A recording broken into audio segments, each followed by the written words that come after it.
Oi? Áreas degradadas, como é que elas se formam, como é que a gente recupera? Ciência Terra Nova, os sentidos da ciência. No vídeo anterior eu estava tratando com vocês de como é que foi o processo histórico e a formação de áreas degradadas, e o país está cheio de área degradada, e quais são os motivos disso, as implicações históricas, como é que isso aconteceu e continua acontecendo, né? Tanto pela agricultura quanto pela pecuária, mas também com as nossas cidades, as nossas construções, as nossas casas, as nossas máquinas. Vamos tratar um pouquinho mais disso, porque é importante entender as raízes do problema para que a gente consiga avançar em soluções em cima desses problemas. Assim como no vídeo anterior, quem continua nos acompanhando é Joe Satriani. Então vamos ver. A mata foi derrubada para poder produzir alimentos, para poder construir a casa. Na hora que a mata foi derrubada, o que é que aconteceu com o terreno? Primeiro, a ciclagem de nutrientes foi interrompida, ou pelo menos a maior parte dessa ciclagem foi interrompida, porque a mata, com diferentes tamanhos, diferentes estratos, ela estava buscando água e nutrientes em diferentes profundidades do solo e trazendo isso para a superfície, com a queda das folhas, dos frutos, né, com a queda da própria árvore quando ela morre. E infinitos, incontáveis seres estão ali degradando essa matéria orgânica, e essa matéria orgânica está sendo incorporada ao solo. Então vamos ver, a árvore está de pé e chove. As folhas da árvore, elas vão servir como uma barreira para diminuir a velocidade da água. Então a folha recebe o primeiro impacto dessa água e ela começa a escorrer pelo tronco, ou cai das folhas diretamente no solo, só que com uma velocidade menor, com uma capacidade de transferência de energia menor. Se você retirou a árvore do lugar, a chuva que cai naquele lugar, ela bate diretamente no solo. E se esse solo não estiver protegido, então acontece a desagregação mecânica do solo com o impacto da gota d'água. Ao mesmo tempo, essa gota d'água vai diluir os nutrientes que estão ali presentes. E dependendo da declividade do terreno, essa diluição pode levar esse nutriente lá para o fundo, novamente, do solo, onde a planta já não consegue buscar, porque aí a gente tem plantas menores sendo produzidas, não é mais a árvore. Ou então esse nutriente é levado para os cursos d'água. E no que ele é levado, ele vai modificar as condições do corpo d'água que recebem esse nutriente e vão promover, ou é a possibilidade de promover a eutrofização desse corpo d'água. O que é isso? Mais nutrientes presentes nesse corpo d'água, um ribeirão, um corguinho, uma mina nascente, um lago, mais nutrientes chegando nesse lago, as bactérias fotossintetizantes, os vegetais ali presentes, vão começar a se desenvolver de maneira descontrolada e isso vai ocasionar um punhado de problemas nesse sistema. Se de início vai ter mais alimento para o peixe, logo essas bactérias, esses micro-organismos fotossintetizantes vão começar a morrer também. E no que eles morrem, eles vão consumir oxigênio presente na água para fazer a degradação desse material. E sem oxigênio, os peixes não conseguem sobreviver. Percebe? É uma coisa atrás da outra que vai acontecendo. Vamos voltar lá outra vez. A árvore estava de pé ainda e está chovendo. E a água está escorrendo pelo tronco. Essa água que está escorrendo pelo tronco, ela encontra caminhos para voltar e para infiltrar no solo. E é essa água que infiltra no solo que é a responsável pela formação dos lençóis freáticos, que é aquela água que fica acumulada lá no fundo do solo, que é a água que a planta vai buscar na hora que ela precisa, na hora que parou de chover e entrou no período de maior seca, de maior estiagem, e essa água que está acumulada lá no fundo, ou no próprio solo, mas também lá no fundo, essas plantas vão buscar essa água. Na hora que retirou essa possibilidade, essa infiltração tende a ser menor. Mas durante um período ainda temos ali uma camada boa de matéria orgânica em cima do solo. Essa matéria orgânica ela é capaz de reter mais nutrientes e ela é capaz de reter mais umidade. Então, durante um certo período, 2, 3, 5, 10 anos, essa região onde a floresta foi cortada, ela vai continuar produzindo e vai produzir legal. Só que aí entra um outro esquema. A gente está acostumado a gerenciar essas coisas, e a gente aprendeu isso no outro vídeo, lá com os índios, no sistema de Coivara. Anualmente a gente vem e taca fogo no lugar. Isso facilita o brotamento das plantas? Num primeiro momento, facilita. Porque o que é que o fogo está fazendo? Principalmente na pastagem. Ele queimou o capim e liberou os sais minerais que estavam armazenados no capim. Logo vem uma chuva e a planta que está ali, a raiz dela continua ali embaixo. Ela encontra mais água e nutrientes e ela vai crescer viçosa outra vez. Isso funciona também durante um certo período. Mas chega num momento em que isso já não resolve mais. O solo vai ficando cada vez mais degradado, como a gente viu no vídeo anterior também. Então, tiramos a floresta. Já não acontece a ciclagem de nutrientes. Com o tempo, esses nutrientes vão sendo perdidos. Como é que perde isso? Com a chuva, com o vento, com os animais que estão pastando e retirando esse nutriente dali do lugar, ou com a produção que a gente está fazendo dos vegetais que a gente vai utilizar. Então, lá, mais antigamente, né, o sistema de Coivara, a produção familiar, que depende de um solo legal. A planta está crescendo, está produzindo os frutos dela, está produzindo o milho, o feijão, a batata, e a gente está retirando esse nutriente do solo. Se a gente não fizer o caminho de volta, de repor esses nutrientes outra vez, chega um momento que vai acabar. Pensa numa caixa d'água.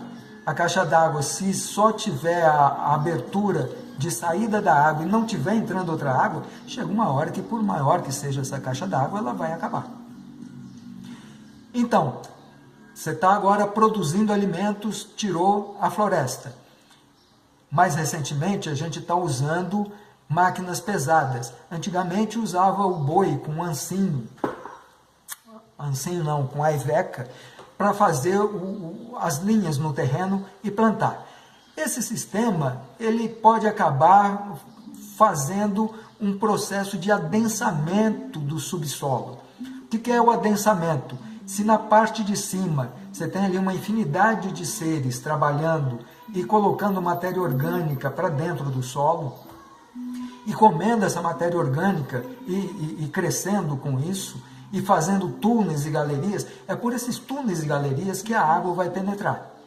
Se você agora retirou a mata, está diminuindo a quantidade de matéria orgânica disponível para esses seres. Esses buraquinhos que tem ali, eles vão começar a se fechar. E à medida que você vai passando o trator, a Iveca, o carro por cima do lugar, isso daí vai compactando cada vez mais o solo, de maneira que chega um momento que você não tem mais esses poros disponíveis e a água não consegue infiltrar, nem a água, nem o ar. E as raízes das plantas precisam de água e de ar. Só que agora, numa camada um pouco inferior, você tem uma camada mais compactada, a água não consegue penetrar e ela pode provocar uma quantidade maior de água no solo, que aí começa a escorrer. E no que começa a escorrer, pode dar início a um processo de erosão do solo que vai te levar toda a camada superficial, que é mais rica, junto com os nutrientes que estão no solo, auxiliando a empobrecer ainda mais o solo. Ao mesmo tempo, essa camada compactada embaixo está impedindo a água de penetrar, então, com o tempo, você tem cada vez menos água sendo acumulada no subsolo. Sabe o que acontece com isso? A tua mina d'água, que antes produzia 1 polegada, agora está produzindo meia, está produzindo 1/4. A tua mina secou. E por que ela secou? Porque a água não está infiltrando no solo. E por que ela não está infiltrando no solo? Porque o solo está todo compactado. aqueles canais que aqueles inumeráveis seres foram fazendo ao longo do tempo, eles já não existem mais. Então, está chovendo no lugar, a água não penetra. Se a água não está penetrando, ela está escorrendo pelo terreno, está lavando o terreno, está lixiviando os nutrientes, está empobrecendo ainda mais o seu terreno. E, por não estar entrando água no solo, aquele lençol freático que estava lá e que saía na forma de um ribeirão, saía na forma de uma mina, saía na forma de um laguinho, ele já não está mais lá. É a mesma coisa da caixa d'água. A caixa d'água está aberta, a torneira ali só está saindo água e não está entrando água, chega uma hora que por mais que tenha água na caixa d'água, essa água vai embora. E a caixa d'água na natureza é o solo. Se não está entrando água no solo, mais cedo ou mais tarde você vai ficar sem água. E as plantações e os pastos, eles vão ficar ainda mais suscetíveis àquele período de seca durante o ano, porque tem pouca água no solo. Não está entrando água no solo. E com pouca água no solo, as plantas vão ficando cada vez mais raquíticas, dando cada vez menos alimento. Está vendo como é que as coisas todas estão interligadas? Então, agora a gente já tem alguma ideia de o porquê é que é importante manter um sistema florestal dentro da propriedade.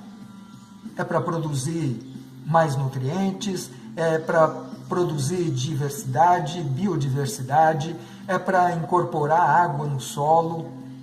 Sabendo disso, a gente começa a pensar em algumas estratégias para equilibrar a manutenção desses serviços ecossistêmicos com a produção de alimentos, pastagem e tudo mais.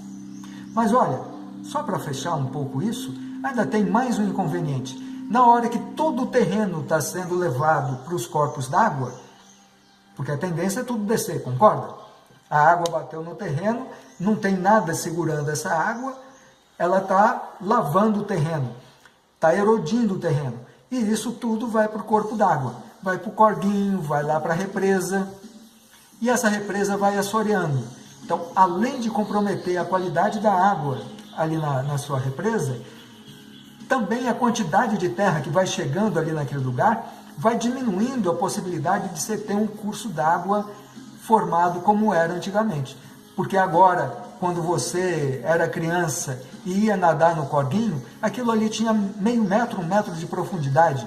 E hoje você volta lá, tem uma laminazinha d'água de 5 centímetros de profundidade. O que aconteceu? Aquele solo que estava lá em cima, que era importante para produzir alimento, aquilo tudo desceu e agora está no fundo do ribeirão.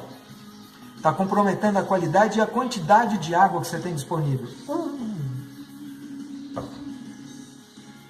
Você não entendia tudo isso, né? Pois é, esse é conhecimento que a gente está tendo oportunidade de conhecer, é de poucas décadas para cá. A gente não sabia dessas coisas todas. Agora que a gente está começando a entender isso tudo. E como é que a gente usa, então, esse conhecimento para reverter todo esse processo e voltar a produzir alimentos e equilibrar um pouco mais essa estadia do homem, né, no ambiente natural? Como é que a gente faz para manter a mata ou a biodiversidade, manter a qualidade do solo, manter a quantidade de água num nível legal para não faltar para ninguém e ao mesmo tempo continuar construindo nossas cidades, continuar construindo as nossas casas, produzindo alimentos e produzindo madeira de reflorestamento, porque a gente precisa da madeira e tudo mais. Bom, essa é uma história que a gente vai continuar dizendo daqui para frente.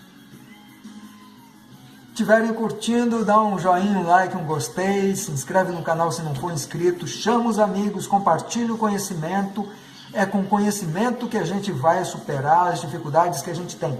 E a gente precisa aprender, né? Voltando ao começo, a gente precisa aprender de onde é que as coisas vieram para a gente saber como é que a gente vai resolver os problemas que a gente criou com aquele pensamento antigo. Um grande abraço e até a próxima!